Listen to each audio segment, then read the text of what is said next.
What's going on, guys? My name is Rising and welcome back to another gun guide for Call of Duty Mobile. In this series, we'll be focusing on in-depth breakdowns, tips, builds, class setups for every single weapon in Call of Duty Mobile's multiplayer. And yes, I apologize for not mentioning this in my previous videos, but I'll be covering only the multiplayer side of things in this series. If you also want weapon breakdowns for Battle Royale, then do let me know in the comment section below.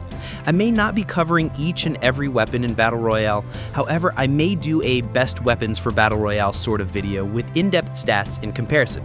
But without further ado, let's come back to the current video, and for today's gun guide, we'll be covering the M16 assault rifle.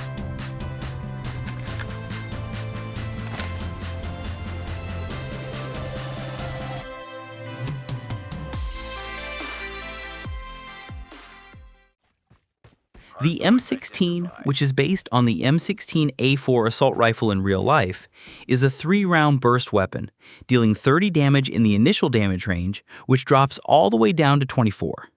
On paper, it may seem like it can never achieve a 1-burst kill.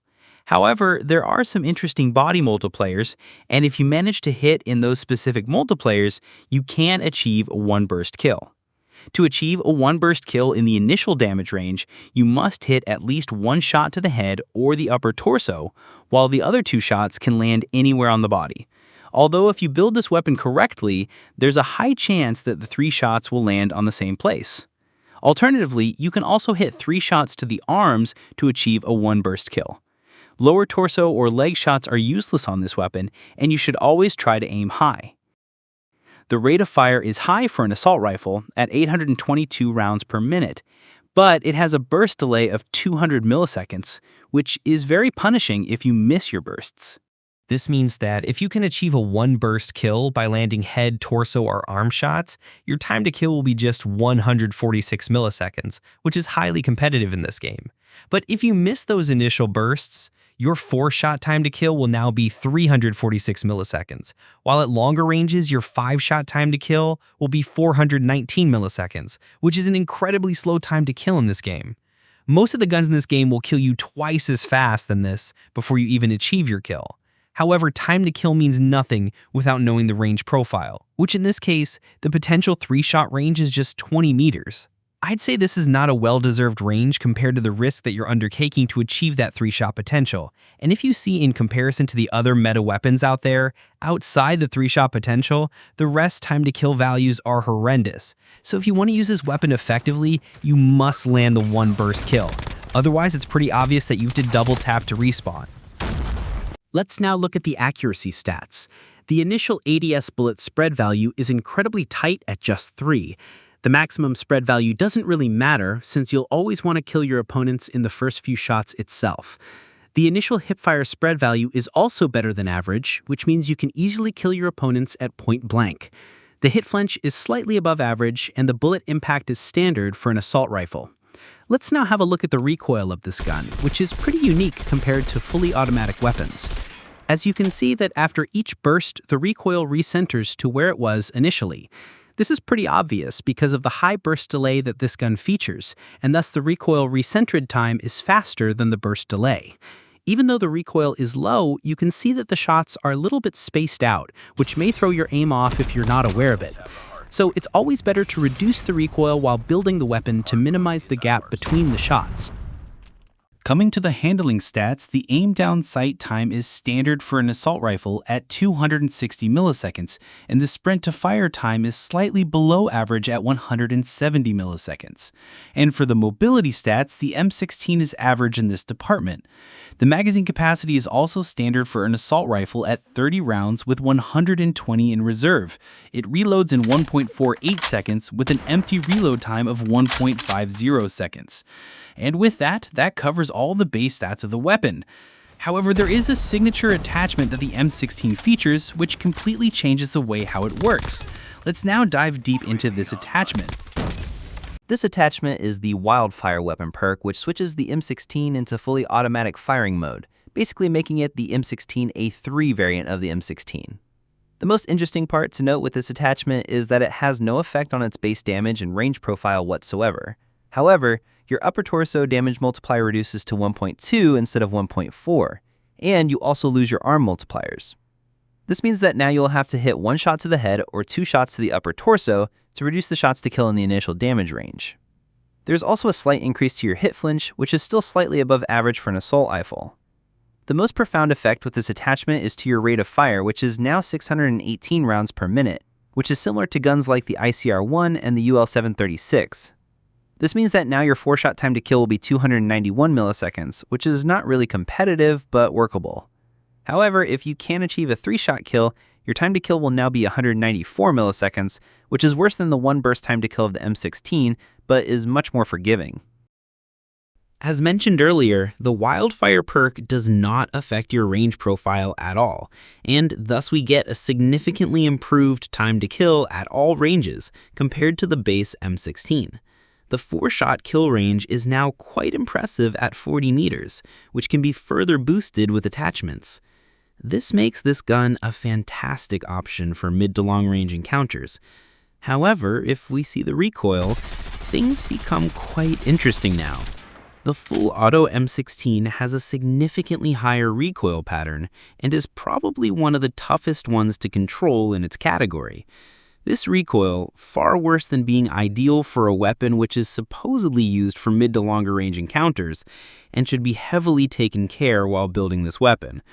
It is not mentioned anywhere in the menus about the recoil cons, which is true, because if you compare the recoil pattern of the base and the full auto M16, the first 3 shots in both are exactly the same. The full auto recoil was already programmed in the game much before, but because of the high burst delay, the M16 always used to recenter its recoil before it could even reach its 4th shot. But after its full auto conversion, it follows its actual programmed recoil pattern. And that covers all of the stats for the Wildfire perk for the M16. Now's the time for some exciting class setups that I've got for you guys. The first build incorporates the base M16, comprising of the monolithic suppressor for concealment and range, operator foregrip and rubberized grip tape for improved recoil control, 39-round extended mag for improved magazine capacity, and an optic of preference, because the iron sights on the M16 are pretty bad, and since this is a precision weapon, an improved visibility is much appreciated. With this build, we're getting a 25% boost to all of our damage ranges, which means now our potential 1-burst range increases up to 25 meters, which is nice. However, the burst nature makes this weapon inherently difficult to use, as missing shots will be highly punishing. You can see the comparison of this build with other med options out there. All of our mobility values has been decreased since this is a very passive build. However, our recoil is greatly improved, and thus the shots are now much tighter, which is useful for achieving the 1-burst kills consistently. We also offer a second build with the full auto conversion, in which we basically have the same build as the previous one, except instead of the extended mag, we have the Wildfire perk. With this build, we again have a 25% range boost, which means we have a colossal 50 meters of 4-shot kill range with minimal downsides. This is one of the best range profiles in the entire game and makes mid to long range encounters incredibly effective. There are very few weapons in the game which can counter its long range potential if you're accurate enough. This build does not have any impact on its mobility as we're not using an extended mag, although it increases its ADS time by quite a lot, which is fine for this weapon as you'll be playing passive with it. The recoil is significantly improved, and now you can easily challenge those longer range gunfights. As for an example class setup, for respawns, we have the FHJ-18 for taking down streaks. We have Perk Greed Red as our wild card, allowing us to carry 2 red perks, which we have Dauntless and Flak Jacket in this case.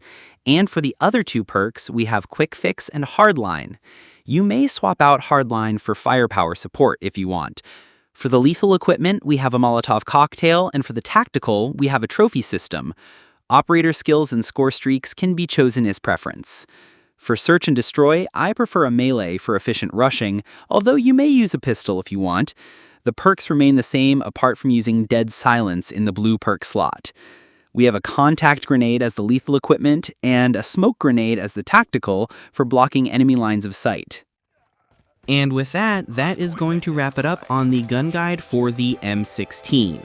As for my thoughts on the weapon, I have mixed feelings on it. And it's not because of the firing modes, it's mainly due to the viability of it in practical gunfights. Sometimes you'll get nice one-burst kills, but other times you'll miss a lot of shots with this.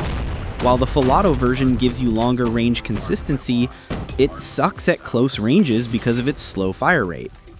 Overall, the M16 is a mid-tier assault rifle with both types of firing modes, primarily because there are much better weapons in the game that fits its role. But I low-key enjoy using it, as it gives a fresh option to use in the game.